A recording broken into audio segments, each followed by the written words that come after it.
옛날에는 설 돌아온다면 참 많이 기다렸습니다. 왜냐하면 설 돌아오기 전에 참 목욕을 하는데 때가 얼마나 많이 밀리든지 멍석같이 밀렸습니다. 목욕 지금은 매일 샤워하지만 그때는 1년에 한 번에 2번 하는데 새카매가지고 빨리 벗겨지지를 않아요. 한 4시간 불 커야 그래도 좀 벗겨지죠. 벗겨놓으면 딴 사람 됩니다. 완전히 흑인이 백인 된 것 같아요.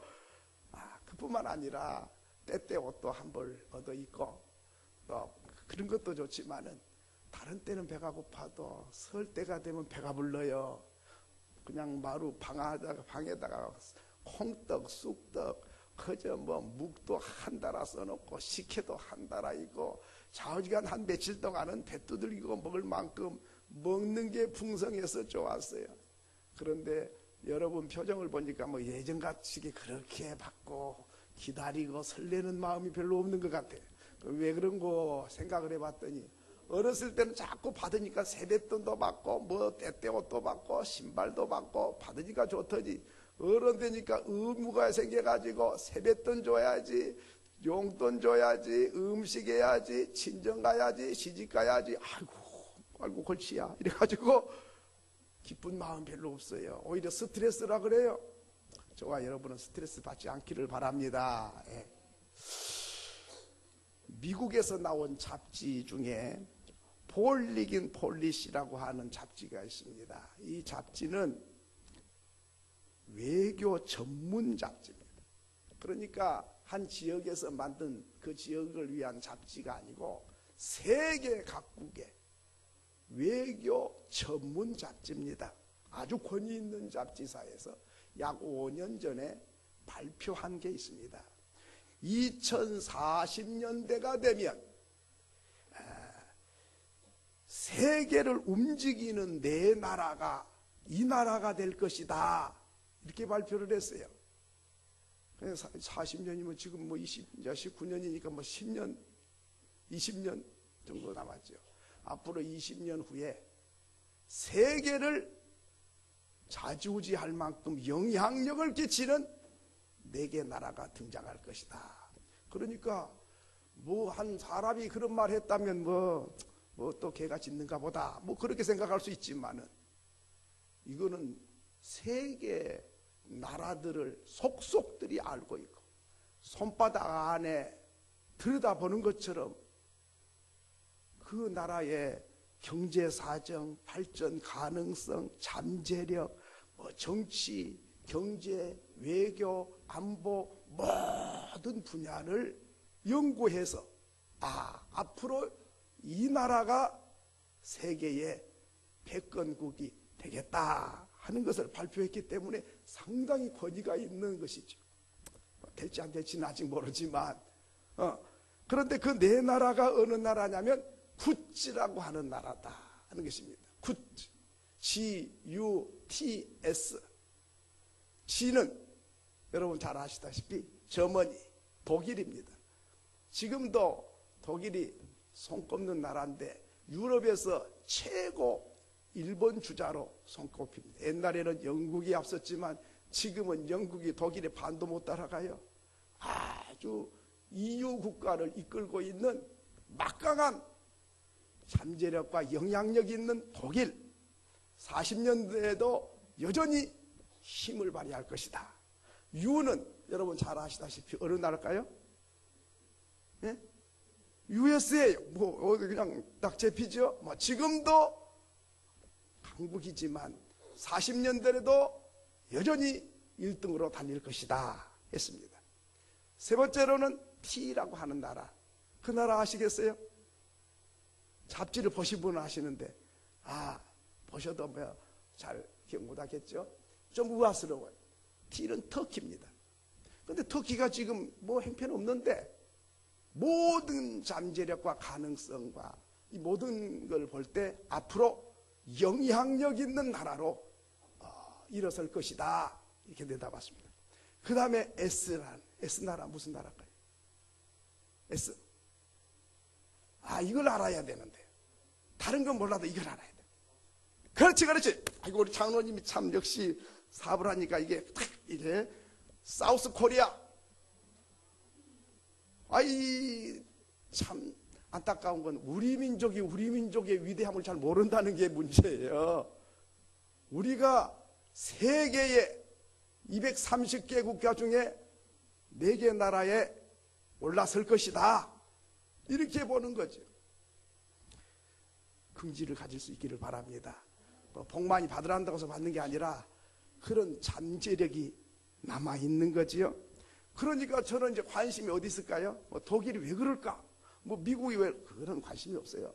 터키가 또 별로 관심이 없고요.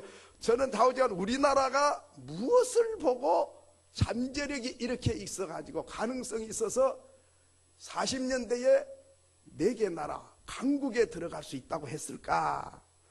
몇 가지 이유가 있어요.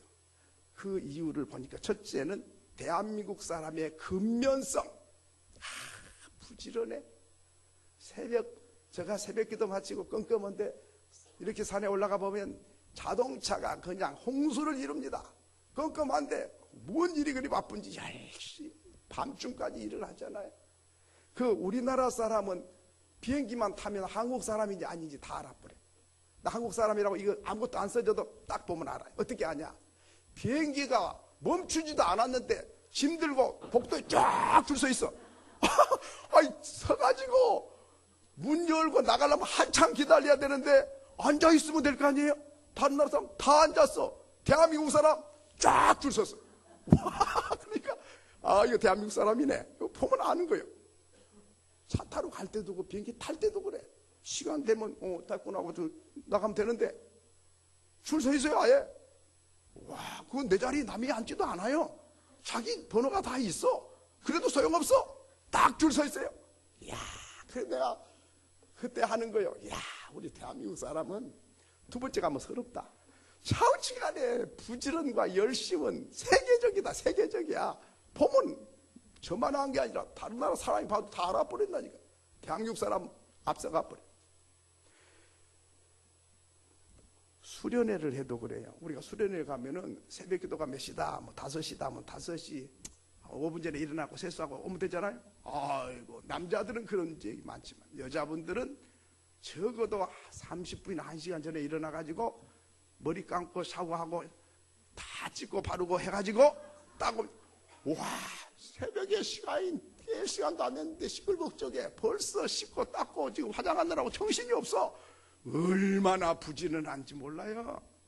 두 번째로는 대한민국 사람이 왜 강국의 가능성이 있냐? 뛰어난 교육열이라는 것입니다. 이 교육열은 세계 어느 민족이 못 따라와요. 애들을 학교만 보내가지고 성이 안 차. 돈이 없어 파출부를 해서라도 학원과 과외를 시켜야 돼. 대단해요. 대단해. 이렇게 해가지고 물론 그것도 꼭 좋은 것만 아니고 부작용도 있어요. 부부가 세상에 함께 살아야 되는데 한 몸인데 애기 딸려서 부인을 외국에다 보내놓고 갈라져가지고 기러기 아빠 한두 사람이 아니에요. 하루 이틀도 아니요. 5년 10년 동안 그래가지고 살아요. 그러다가 또 바람 나갖고 깨진 일도 있긴 하지만은 보통의 학예 교육에 학원 2개 다니건 작게 다닌 거요. 4개 5개씩 보내요. 와, 교육열. 배워야 산다. 아는 것이 힘이다. 그래서 오늘 대한민국이 이 정도 된 줄로 믿습니다. 고생은 하셨지만은 하여튼 지식이 힘이거든요. 그러니까 교육열이 세계적이다. 세 번째로는 기술국가입니다. 대한민국이 옛날에는 별 볼 일 없는 나라였는데 지금은 외국에 나가면 사우스 코리아 하면 기술국가로 통해요. 그래서 반도체, 자동차, 조선산업, 원자력, 전자제품, 옛날에는 일본이 이런 거 다 앞서갔거든요.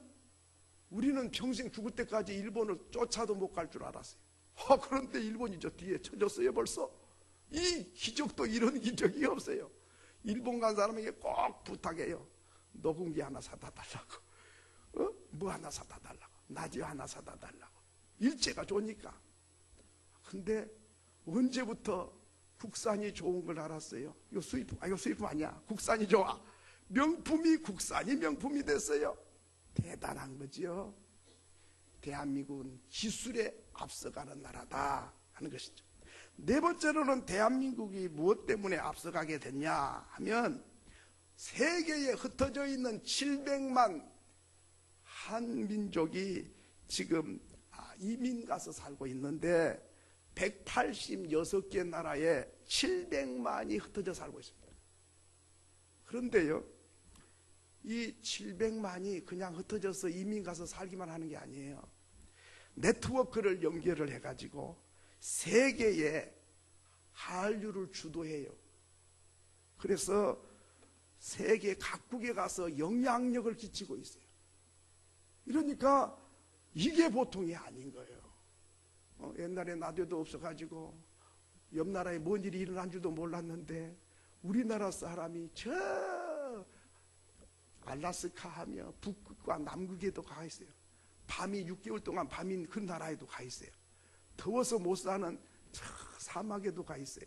안 들어간 데가 없다니까. 우리나라 사람처럼 186개 나라에 흩어져 사는 민족이 없어요. 안 들어가는 데가 없으니까. 아프리카, 오지, 사막 다 들어가 있어요. 이게 보통이 아니죠. 이게 이제 살기만 한 게 아니라 인터넷으로 네트워크 돼가지고 소식을 그 근처에 다 알리고 여론을 듣고 이렇게 돼가지고 지구촌을 주도하는 나라가 된다 이거죠. 다섯 번째가 중요합니다. 이 다섯 번째는 뭐냐면 1천만의 개신교가 있다 하는 것입니다. 제가 말한 게 아니라 이 지금 폴리긴 폴리시 이 외교 전문 잡지사에서 우리나라 속속들이를 다 점검해갖고 평가를 해서 내놓은 거거든요. 대한민국에 1천만 기독 신자가 있다. 뭐 그까짓 게 뭐 그리 중요하냐? 그렇지 않습니다. 이게 핵심입니다. 3.1운동 누가 전개했어요? 기독교인들이. 독립운동 목숨 걸고 독립운동 한 사람들이 누구요? 기독교인들이. 기독교인들은 그 나라의 정신적인 지주들입니다. 정신적인 큰 영향력을 끼칩니다. 그래서 이 3.1운동과 독립운동은 도저히 될 수 없는 일인데도 목숨을 걸고 저 제암리 가면은 교회가 있는데요. 이 기독교인들을 안에다가 집어여가지고 창문을 다 못질을 했어요. 그리고 불을 붙였어. 그래서 30명 이상을 잿더미를 만들었어요. 왜 했냐? 태극기로 독립운동을 외쳤기 때문에. 그 불길이 전국으로 퍼져나가게 된 것이죠. 또 하나는 새마을 운동의 기초가 된 것이 기독교인들이었습니다. 뭐 정치는 박 대통령이 했지만은 그 모든 정신적인 지주들은 다 기독 크리스찬들이 했어요.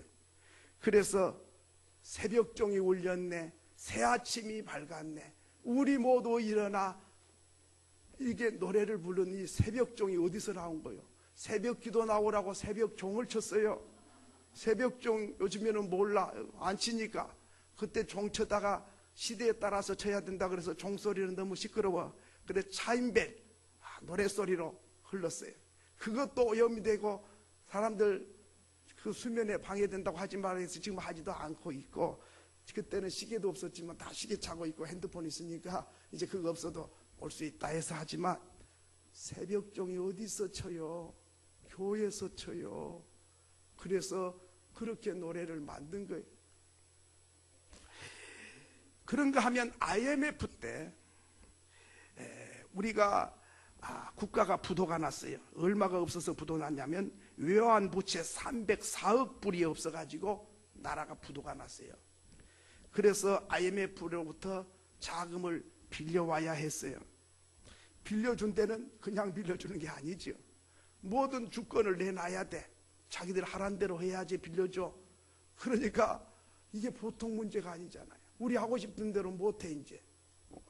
이렇게 됐는데 그때 금모으기 운동을 했죠. 그 금모으기 상업은행에 직원들이 교회마다 찾아다니면서 금모으기에 교회가 좀 앞장서 주세요. 금모은다 해서 공짜로 준 건 아니고 나중에 돈으로 다 계산해서 주기는 했어요. 공짜로 달라는 게 아니니까 나라가 위태롭고 어려우니 금을 모으는 운동에 교회가 앞장을 서주기를 바란다. 나라를 살리고 봐야 안 되겠냐. 마음이 똘똘 뭉쳤어요. 금 모으기, 애기 반지, 결혼 반지, 무슨 반지, 목걸이 다 모았어요. 그때의 한국은행에 우리나라 금이 얼마나 있었는 거 아니? 20톤이 있어요. 20톤. 그런데 금 모으기 해가지고 몇 톤이 됐냐면은 227톤이 모아졌어요. 20톤밖에 없는 나라에 모아가지고 227톤이 모아졌으니까 이게 보통이 아니잖아요. 이게 20억 불이 넘어요. 이렇게 해서 2, 3년 만에 IMF 졸업을 했어요. 와, 이게 뭐 그냥 졸업한 게 아니에요.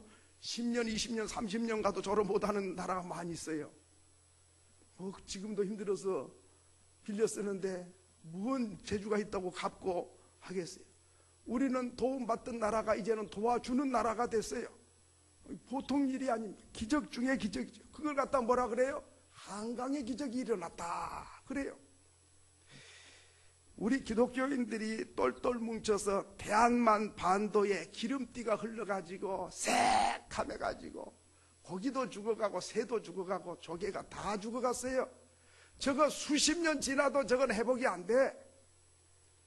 그런데 우리 교인들이 120만 명 모든 일을 놓고 달려갔어요. 그때 가신 분 많이 계시죠? 아이고 저도 2번이나 갔네요. 가가지고 기름 닦아내는 거예요. 뭐 가다가 뵐 수도 있는 게 아니에요. 새카만 기름이 돌멩이 사이에 다 끼었는데 그걸 닦는 거예요. 닦는 거. 세상에 생각해 보세요. 그 허벌판에 하나씩 돌을 닦는데 이게. 그런데 120만 명이 기독교인이 앞장을 서서 이렇게 해서 생태계를 삽시간에 복원해 놨어. 세계가 깜짝 놀란 거예요. 이야, 어디서 돈도 안 받고 자원봉사대가 왔는 거 했더니 교회들이 전부 다 동원이 돼가지고 그래가지고 나라를 살려야 되고 환경을 살려야 된다고 자기 밥 돈 내가지고 자기 밥 써먹고 시간 내가지고 그 먼 길을 달려와서 매일처럼 수천 명 수만 명이 바닷가에 새카만 돌을 닦아냈어요. 그런 일을 누가 합니까? 돈 준다고 합니까? 돈 줘도 안 해요. 그런가 하면 한국의 사회복지사업이 기독교가 3분의 1을 담당하고 있어요. 나라가 못해. 돈 나온 일이 아니니까. 복지사업. 교회들이 70% 이상을 교회들이 사회사업을 하고 있습니다. 교회가 뭐 했냐? 모르면 가만히 있어. 가만히 있어야 돼. 뭘 알고 말해야지요. 천주교가 뭘 하고 뭐 불교. 아이고 통계 좀 봐봐요. 통계를 봐야 되게 복지 교회에서 몇 프로를 하고 있는지 봐야 할 거 아닙니까? 비영리 단체 NGO 90% 이상을 기독교가 활동을 하고 있습니다. 놀라운 일이에요.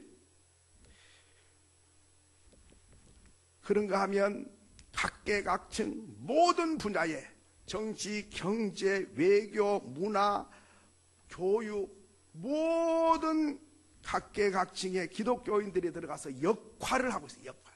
물론 뭐 부정적인 사람도 있고 뭐 비리에 연루된 사람도 있긴 하지만 그래도 빛이 되고 소금이 되려고 애쓰는 기독교 신자들이 1000만 명이 요소요소에 숨어서 이름도 빛도 없이 주님 앞에 빛을 드러내고 있는 것이죠.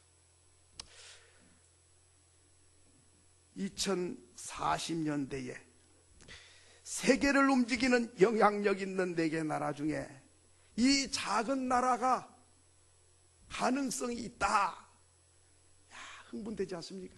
될지 안 될지는 몰라도. 그렇지만은 우리가 가만히 있으면 그렇게 되는 것이 아니고 정말 사명이 크다. 세계 사람들이 그럴 줄로 지금 기대함을 갖고 있는데 우리가 기대를 저버리시면 안 되죠.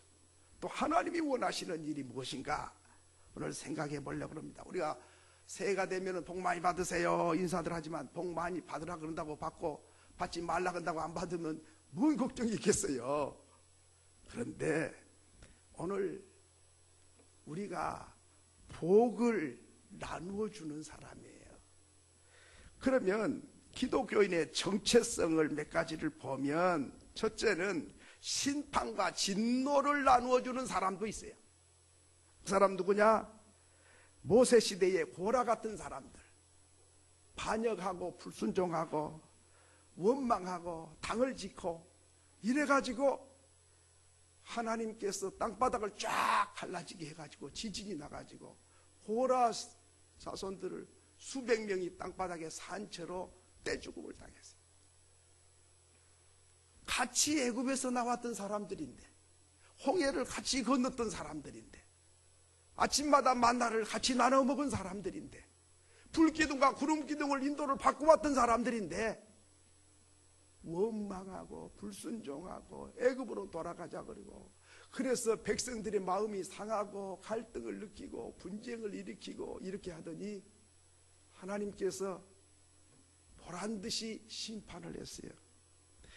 고라는 이 악의 영향을 끼치고 하나님의 진노를 갖다주는 사람들이었어요. 그렇습니다. 교회 안에도 같이 예수 믿고 같은 형제자매가 돼서 천국 갈 사람인데도 이렇게 고라처럼 악 영향을 끼치는 사람이 있어요. 이런 사람 되면 안 되는 거죠. 두 번째로는 압살롬 같은 사람이 있지요. 아니 압살롬이 누굽니까? 다윗 왕의 아들이에요. 왕자예요. 왕자면 행복하지요. 왕자처럼 복받은 사람 어디 있습니까? 아버지가 왕인데. 대통령 아들하고는 달라요. 대통령은 행정권 하나밖에 없어. 그렇지만 왕은 입법권과 사법권이 있어. 법을 만들기도 하고 집행하기도 해. 죽으라면 죽고 살아라면 사는 것이 왕이요. 그 왕의 권세와 능력이 하늘을 찔러요. 날아가는 새도 떨어뜨릴 만큼 위대한 왕의 아들인데 만족이 없어요. 아버지를 몰아내버리고 내가 왕 노릇해야 되겠다. 그래서 왕궁에 반란을 아들이 일으키 세상 전체 아들이 반란 일으키는 일은 거의 없죠. 원수들이 반란을 일으키죠. 그래 왕자가 아버지를 쫓아내고 압살롬이 왕 노릇을 했습니다. 그래가지고 정부군과 반정부군이 전쟁을 치른 거예요. 참 이렇게 기본이 안 됐잖아요. 기준이 안 됐잖아요. 윤리도 아니고 도덕도 아니잖아요. 어떻게 자식이 하늘 같은 아버지를 잘 못해줘도 그러게 못할 텐데 좋은 아버지 다윗 같은 아버지가 어디 있습니까마는 불효자식이 태어나서 아버지의 가슴에 못을 박고 백성들을 갈라가지고 전쟁을 치르게 하는 이 악한 영향력을 끼쳤다. 세 번째로는 가룟 유다입니다. 가룟 유다는 어떤 사람입니까? 요한복음 13장 2절에 보니까 가룟 유다 마음에다가 사탄이 생각을 넣어줘. 한번 읽겠습니다. 시작.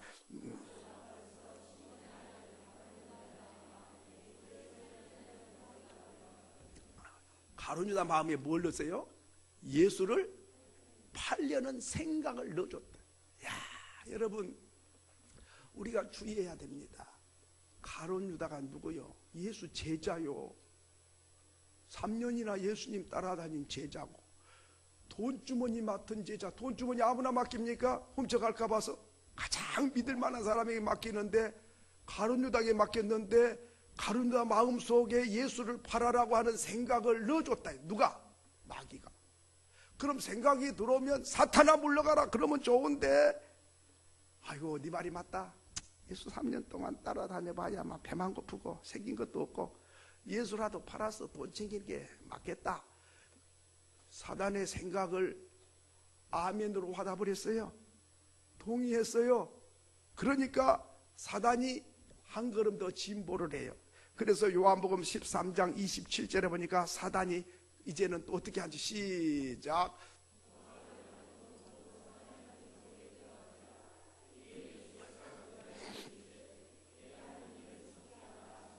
사탄이 누구 속에?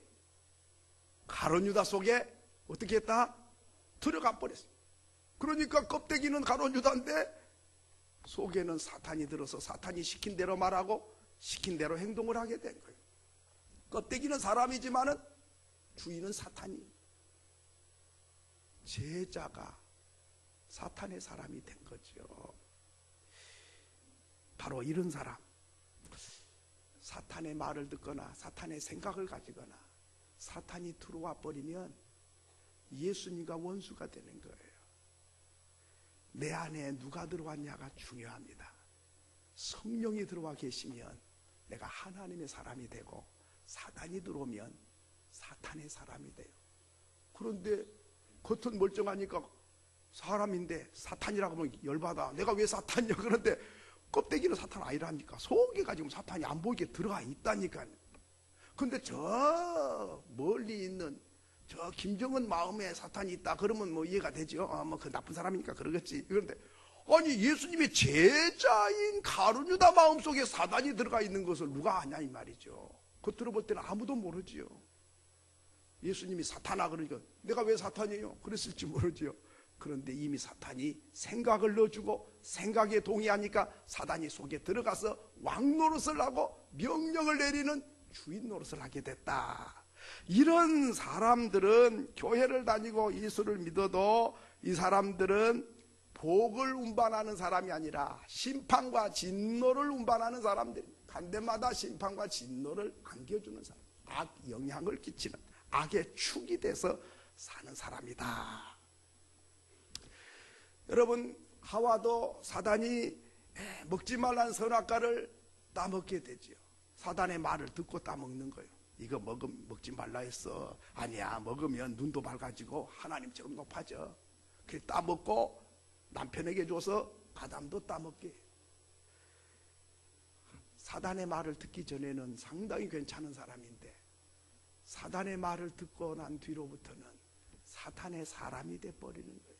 이렇게 되니까 심판을 가져오고 사망을 가져오게 되고 진노를 갖다 주게 됐다 하는 것입니다. 그래서 모든 인류가 아담과 하와의 죄 가운데 놓이게 된 것이죠. 그 다음에 크게 두 번째로는 복을 운반해 주는 사람, 복을 갖고 복을 나누어 주는 사람들이 있어요. 오늘 성경에 그걸 말해주고 있습니다. 자, 내가 너희에게 나갈 때에 그리스도의 충만한 복을 가지고 갈 줄을 아노라. 바울이 지금 로마에 갈 때에 그냥 가는 게 아니라 그리스도의 충만한 복을 가지고 갈 거다. 기대하라. 이런 이야기죠. 자, 그러면 누가 복을 나누어 주는가? 뭐 복 많이 받으라고 해서 받는 게 아니고 그 사람이 누구냐? 그리스도가 마음에 충만한 사람이 복을 나누어 주는 사람이 된다. 믿으시면 아멘. 내 안에 사단이 들어오면 진노와 심판을 물려주게 되고 내 안에 그리스도로 충만해지면 복을 물려주는 사람이 된다.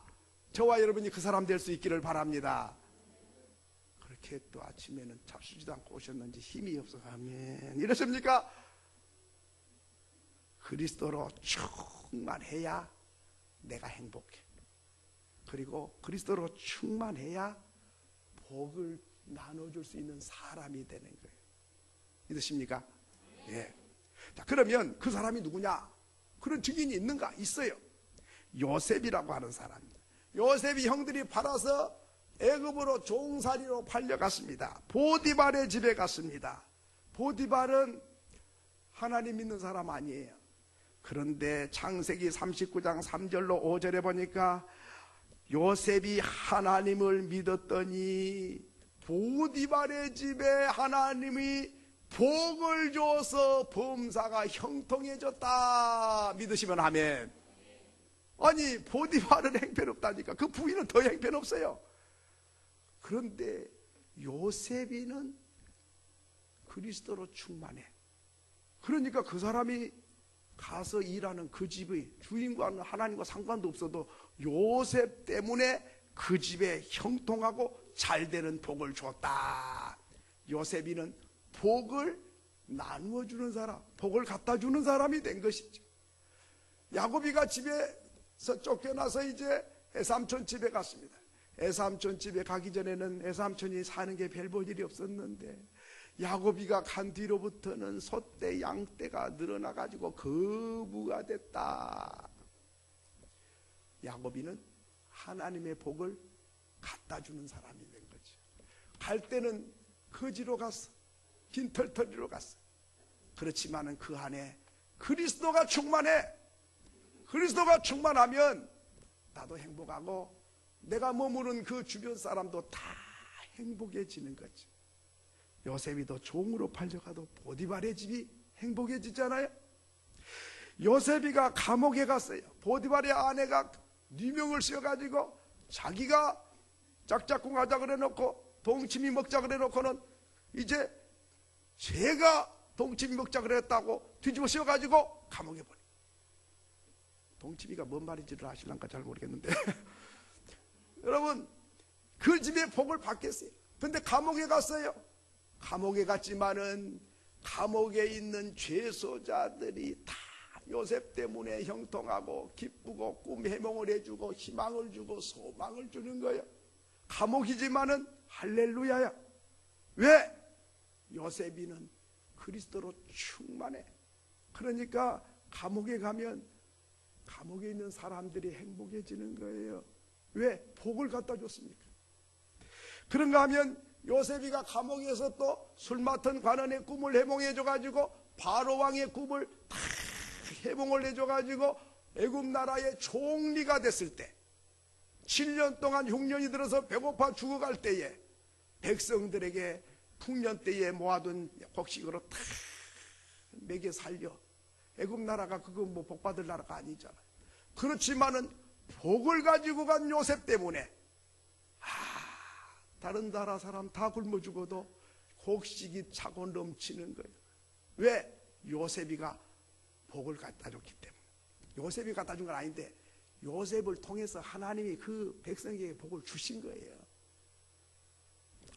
여러분 그리스도가 충만하면 내가 행복해요. 그런데 그리스도가 없고 사단의 생각이 들어와 있고 사단이 들어와 있으면 나는 불행한 사탄의 앞잡이가 되는 거예요.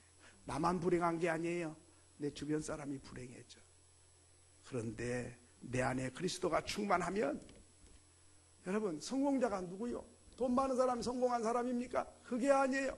그리스도가 내 안에 충만한 사람이 성공자요.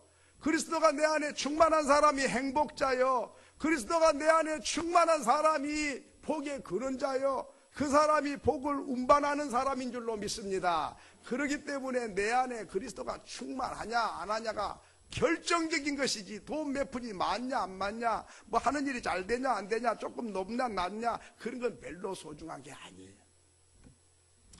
그런가 하면 열왕기하 5장 1절로 14절에 보면 나만 장군집에 이스라엘에서 포로로 잡아온 소녀 하나가 있었는데 이름도 없어. 그냥 소녀요. 그런데 포로로 끌려와서 시집도 못 가고 남의 집에 가정부 역할을 하고 있는 거죠.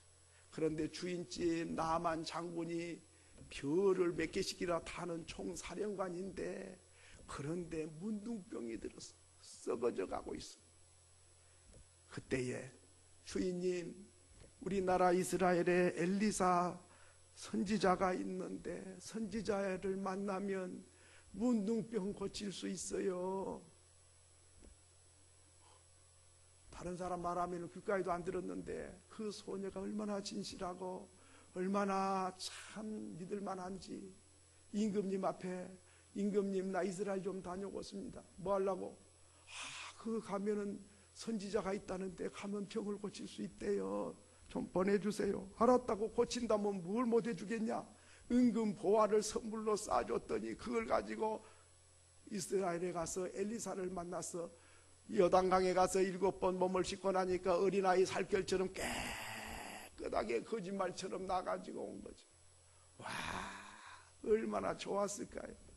자기 집에 잡아온 소녀가 하나님 같아. 이 천사가 왔네. 날 살리는 천사가 왔어. 얼마나 대우를 잘했을까. 그리고 아람 나라의 총사령관이 세 사람 돼갖고 오니까 나라가 발칵 뒤집힌 거죠. 이야, 어디 갔다가 이런 일이 생겼는고. 하나님의 사람을 만나고 왔다. 우리 하나님을 믿어야 된다고. 나라가 달라져 버린 거죠. 여러분, 종이냐 노예냐가 중요한 게 아니에요. 가졌냐 안 가졌냐, 배웠냐 안 배웠냐가 그렇게 중요한 게 아니에요. 내 안에 사단의 생각이 가득한지 예수 생각이 가득한지, 내 안에 그 예수 그리스도로 충만한지 악한 영으로 충만한지가 성공이냐 실패냐 결정하는 거예요. 행복하냐 불행하냐가 결정되는 거예요. 자기뿐만 아니라 그 사람의 가정도 행복해지고, 그 사람이 가서 일하는 것도, 그 사람이 사는 나라도, 그 사람이 하는 일마다 하나님은 복을 나눠주는 사람이 되는 줄로 믿습니다. 여러분, 그러기에 사람이요, 쓸모없는 사람도, 사단의 생각을 가진 사람도, 사단이 들어간 사람도 예수 그리스도로 충만해지면 축복의 통로가 되는 거예요. 돌감람나무를 창감람나무에 접붙이면 열매가 달라진 것처럼, 빌레몬 집에, 부잣집에 일꾼이 있었는데 오네시모라고 하는 사람이 있었습니다. 오네시모는 종인 노예예요. 그런데 주인집에 돈을 훔쳐가지고 도망가 버렸어요. 그랬는데 바울을 만났어요. 바울을 만나서 회개하고 하나님을 믿게 돼요. 그리고 나니까 바울이 편지를 써줬어요. 이 편지 가지고 네 주인집에 주인에게 가서 잘못했다고 용서를 빌어라. 그래서 바울이 써준 서신을 손에 쥐고 다시 주인집 빌레몬에게 찾아갔어요. 몽둥이 들고 맞아 죽을 일인데 무릎을 꿇고, 주인님, 바울 선생이 준 편지입니다. 그래서 읽어봤더니 지금까지는 도둑놈이고 못된 짓 했는데 예수 믿고 예수 그리스도로 충만해졌다. 그러니 용서하고 다시 한번 기회를 주면 좋겠다. 그것이 성경에 나오는 빌레몬서예요. 그러니까 새 사람이 돼가지고 목숨 바쳐서 주인을 잘 섬기게 되는 것이죠. 그렇습니다.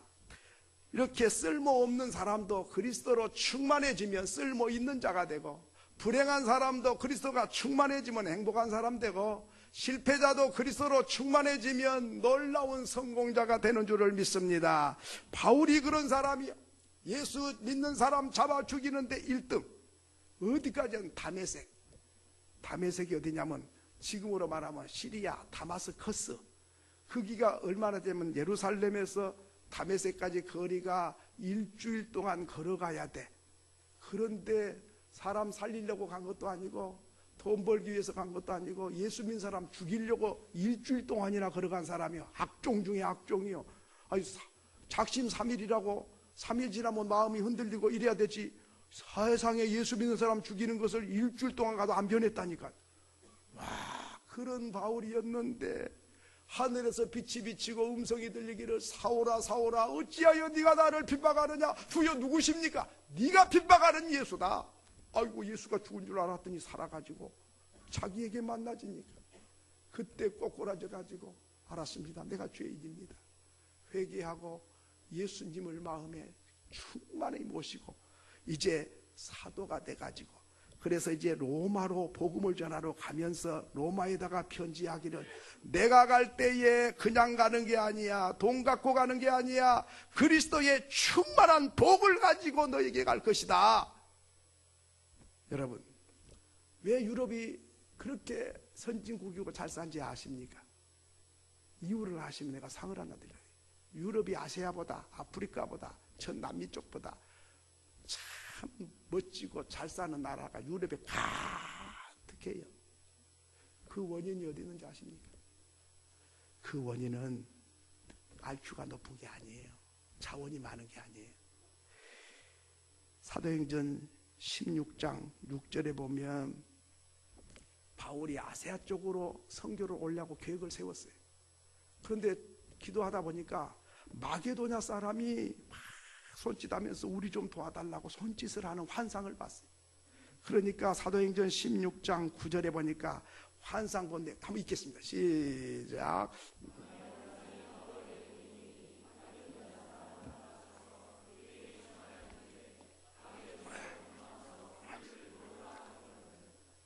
도라고 하니까 하나님 뜻인 줄 알고 아시아 쪽으로 그 얘기했다가 뱃머리를 유럽 쪽으로 돌렸어요.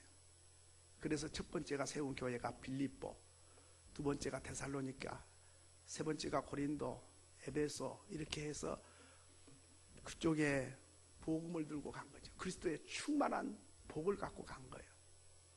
거지같이 바울 혼자 갔지만은, 빈손으로 갔지만 그 안에 예수 그리스도가 충만해. 이게 복이요. 이걸 갖다가 로마에 가서 전해주는 거예요. 그랬더니 로마가 기독교 국가가 되고, 그러더니 프랑스, 영국, 독일 그쪽에 그냥 수많은 나라가, 저 스바냐까지 가려고 계획했다 그래. 스바냐는 저 스페인, 그가 세상 끝인 줄 알았어요. 거기까지 복음이 밀물듯이 밀려갔어요. 그러니까 복음이 들어가니까 그냥 예수 믿고 천국만 가는 게 아니죠. 충만한 예수 그리스도를 아는 사람이 그쪽을 가니까 사람들이 예수를 믿고, 예수는 빛이잖아요. 어둠에서 빛 가운데로 나오죠. 미신 믿고 우상 섬기던 악한 사람들이 다 예수 믿고 새 사람이 되고 신사들이 되는 것이지요. 그래서 정치도 경제도 외교도 교육도 문화도 다 새롭게 바뀌는 거지요. 그뿐만 아니라 새 역사, 새 사람, 새 나라가 이루어지는 것이죠. 그래서 고린도후서 5장 17절에 보면 그리스도 예수 안에 있는 사람은 새로운 피조물이다.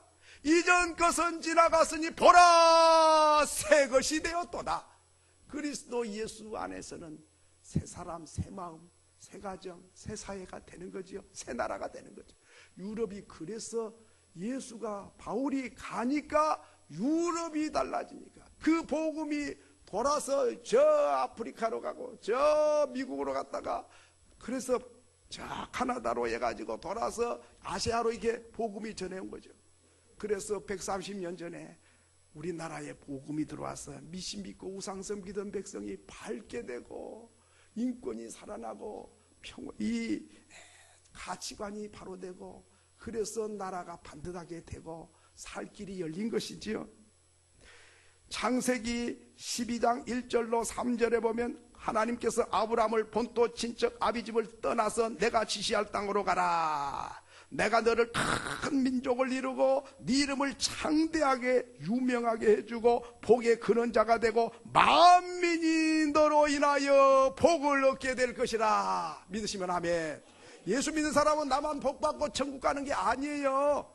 예수 믿는 사람은 나도 복받고 행복한 사람 되지만은 나 때문에 가족이, 주변 사람이, 나라와 민족이 행복해지고 복을 물려주는 사람, 예수 그리스도가 충만한 사람은 가는 데마다 복덩어리를 갖고 가는 거예요. 예수 그리스도가 충만한 게 뭐예요? 예수 믿어서 구원받는다 그 말이에요. 바로 가장 소중한 사람, 돈 많은 사람도 아니고 높은 사람도 아니에요. 예수 그리스도가 가슴에 충만한 사람, 이 사람 때문에 나라가 살고 조국이 살아요. 그런데 악한 영이 들어가 버리면 자기도 불행해지고 주변 사람 다 불행해져 버려. 너는 세상의 소금이다. 소금 자신을 위해서 소금이 있는 게 아니죠. 맛을 내 가지고 복 없는 사람 복되게 하고, 슬픈 사람 기쁘게 하고, 절망한 사람 희망을 주고, 살맛을 잃어버린 사람에게 살맛을 주는 사람이 그리스도로 충만한 사람이다. 빛이 되라. 세상의 빛, 어둠에서 방황하고 자빠지고 갈길을 모르는 사람들에게 환하게 진리의 빛을 비춰주고 생명의 빛을 비춰줘가지고 슬픈 인생을 행복한 인생으로 길을 안내해 주는 사람이 그리스도로 충만한 사람이요 복을 전하는 사람이다. 그리스도가 내 안에 오시면 나도 구원받고 내 마음에 평안을 얻고 하늘나라의 소망을 가지고 날마다 긍정적으로 힘있게 전진하는 사람이 그리스도로 충만한 사람인 줄로 믿습니다. 저와 여러분은 나만 예수 믿고 복받고 편히 살다 가겠다, 그런 작은 생각 내려놓고 이제는 그리스도가 충만해서 어디에 가든지 누구를 만나든지 나는 하나님의 그 은혜와 복을 흘려보내서 어둡고 캄캄한 인생, 불행한 인생, 살맛을 잃어버린 사람에게 기쁨과 희망을 주는 사람, 그 사람이 복을 전달한 사람입니다. 오늘 본문을 같이 한번 크게 그 뜻을 생각하고 한번 읽겠습니다. 시작. 내가 너희에게 나갈 때에 그리스도의 충만한 복을 가지고 갈 줄을 아노라. 이걸 벌써 알고 있었어요. 그래서 유럽이 충만한 복을 받아 누리고 있는 거예요. 만약에 아시아 쪽으로 왔다면 우리가 어찌 됐을까요? 유럽은 저리 가. 우리가 그냥 엄청났을지 몰라요. 그러나 하나님의 뜻이 있어요. 그때 들어왔으면 저와 여러분 지금 잘 살아갖고 다 타락하고 방탕하고 먹고 마시고 또 타락했을지도 몰라요. 아무튼 하나님께서 그리스도 충만한 사람의 발걸음을 어느 쪽으로 인도하느냐에 따라서 전혀 다른 세계를 하나님이 만드십니다. 저와 여러분을 통해서도 그런 계획을 갖고 있는 줄로 믿습니다. 믿으시면 아멘.